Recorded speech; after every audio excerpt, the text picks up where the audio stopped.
Là, par exemple, on l'incline un petit peu, on aspire le verre. Il est beaucoup moins abîmé qu'avec un fourquet. Et au fourquet, il y avait une double punition. C'est très dur physiquement. Et on avait aussi obligation de reboucher le trou derrière nous.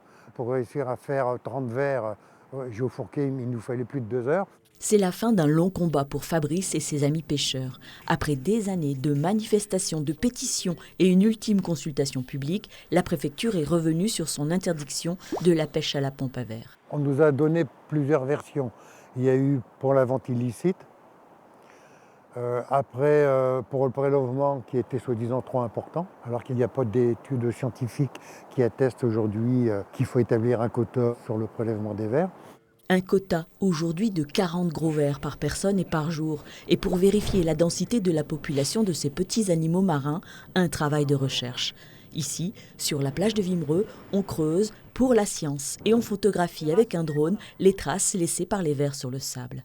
On passe l'intelligence artificielle, le résultat c'est un truc comme ça, où les tortillons sont identifiés. Et après, pour la mesure, on a développé une deuxième intelligence artificielle et il va faire une mesure du diamètre. Et ça nous va donner une idée à peu près de la taille des tortillons parce qu'il y a une relation entre le diamètre des spaghettis et la taille du verre. Objectif, établir une cartographie détaillée des aréinicoles sur tout le littoral, un travail de recherche en partenariat avec le Parc naturel marin.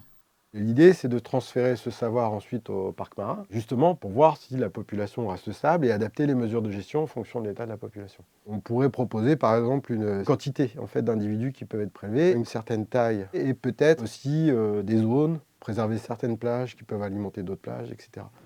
En France, la pêche de loisirs, c'est un marché de 4 milliards d'euros et près de 20% de l'économie de notre littoral.